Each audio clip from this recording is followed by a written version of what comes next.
रन्ध्राण वेणोर्धर सुधया पूरयन् गोपोन्दे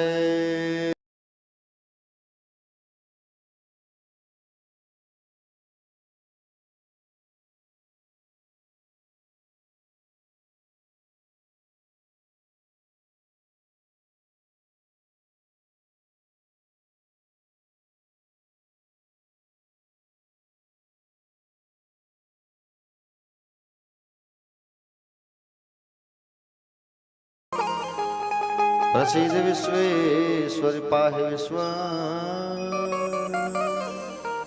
त्वमीश्वरी देवी चराचरस्य ज्ञानिनामपि चेतांसि देवी भगवती सा बलादा कृष्णमोहा महामाया प्रयच्छति या कुन्देन्दुतुषारहारधवला या शुभ्रवस्त्रावृता या वीणा वरदण्डमण्डितकरा या श्वेतपद्मासना या ब्रह्माच्युतशङ्कर प्रभृतिवी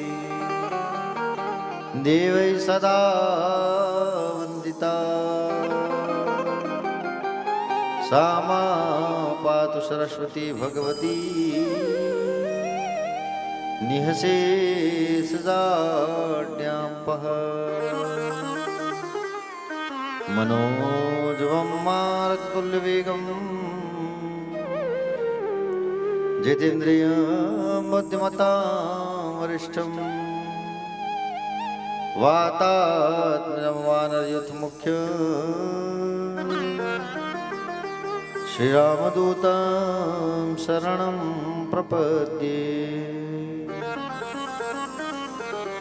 सब द्वारन को छोड़कर मां आयो तेरे द्वार, हे वृषभानु की लाडली अब मेरी ओर निहार। जय जय श्री गिरिजारमण, जय जय भूत किशोर, जय गणपति चितचोर प्रभु, जय जय भक्तन सर्वस्व प्रभु। शिव समान दाता नहीं, विपद विदारण और लज्जा मेरी राखियो, शिव नंदी के असवार।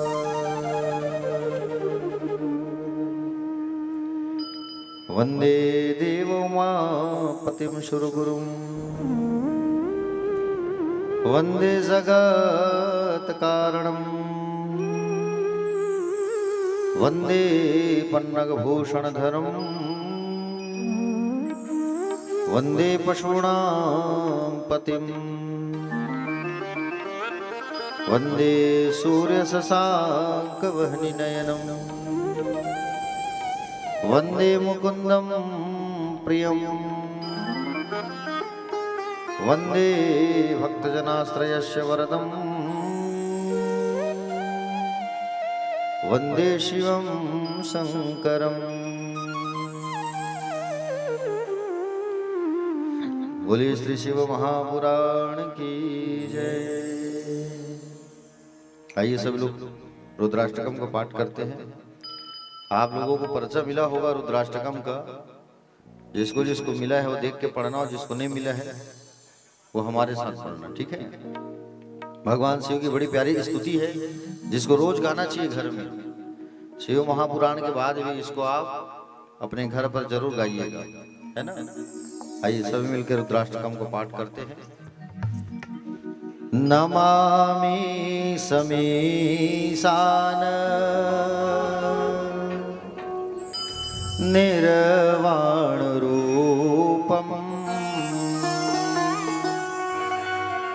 विभुं व्यापकं ब्रह्म वेदस्वरूपम् नमामि समीसान निर्वाण रूपम विभुं व्यापकं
प्रचंडं प्रकृष्ट प्रगल्भं परेशा चंदम प्रतिष्ठा प्रगल्भं परेशा अखंडं मजं भानु कोटि प्रकाश अखंडम अजं भानु कोटि प्रकाश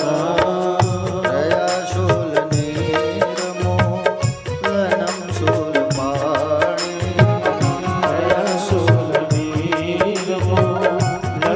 शूलपाणि भजेऽहं भवानि मतिं भागम् भजेऽहं भवानि मतिं भाविगाम् कलातीत कल्याण कल्पान्तकारी कलातीत कल्याण कल्पान्तकारी सदा सजनानंद दाता पुरारी सदा सच्चिदानंद दाता पुरारी चिदानंद संतोष मोहापहारी चिदानंद संतोष मोहपहारी प्रसिद्ध प्रसिद्ध प्रभो मनमधारी प्रसीद प्रसीद प्रभो मनमधारी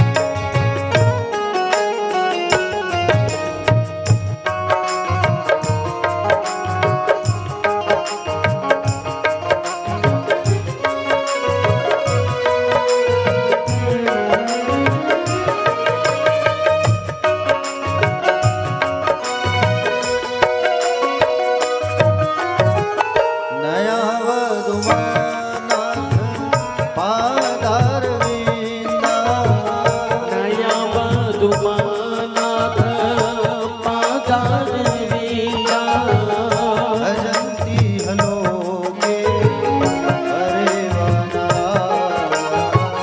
भजन्ति लोके परिवनजाना तावत् सुखं शान्ति सन्भावनासा तावत्सुखं शान्ति सन्तापनाशा प्रसीद प्रसीद सर्वभूताधिवास प्रसीद प्रसीद भूतादिवासा न जानामि योग जपं नैव पूजा जानामि योगा जपं नैव पूजा न तोऽहं सदा सर्वदा सम्भतोऽभ्याम् तोऽहं सदा सर्वदा सम्भूतोऽभ्याम् जरा जन्म दुःखः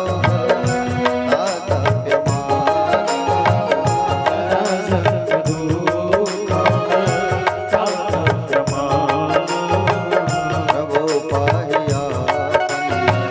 नमामि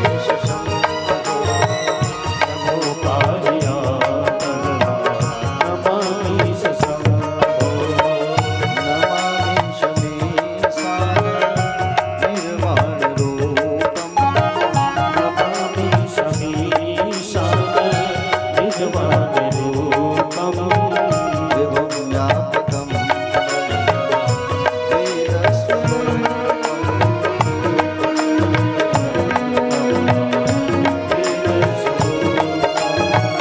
विभुं व्यापकं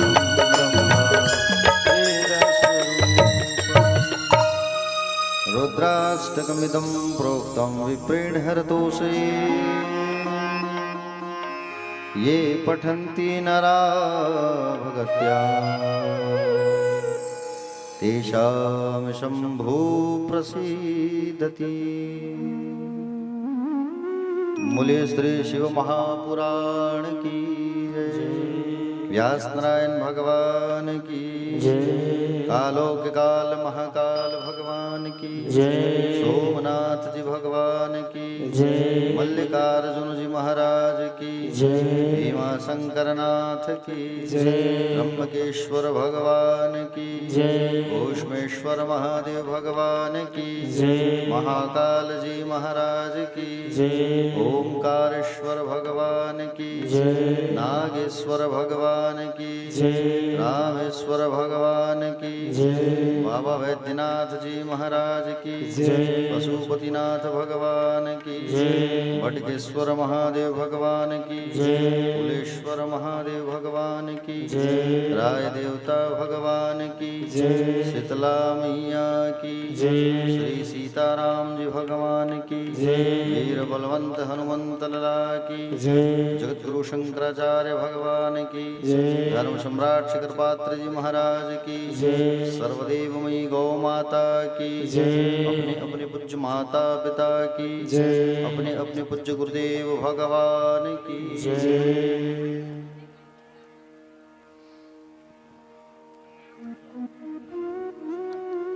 हमारे बीच हमारे छोटे भैया श्री गोपाल वाजपेयी मानव से निवेदन करूंगा व्यास मंच पर आकर व्यास जी का आशीर्वाद प्राप्त करें।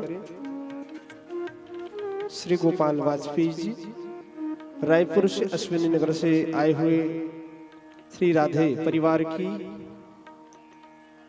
सेवक श्री हर्षल हटवार जी व्यास मंच पर आएंगे। व्यास मंच पर आकर पूज्य व्यास जी का अभिवादन करते हुए व्यास जी से आशीर्वाद प्राप्त करते हैं। कुशालपुर से आए हुए दीदी श्री अंजलि मिश्रा जी रायपुर से व्यास मंच पर आएंगे। व्यास मंच पर आकर पूज्य व्यास जी का अभिवादन करते हुए व्यास मंच से आशीर्वाद प्राप्त करें।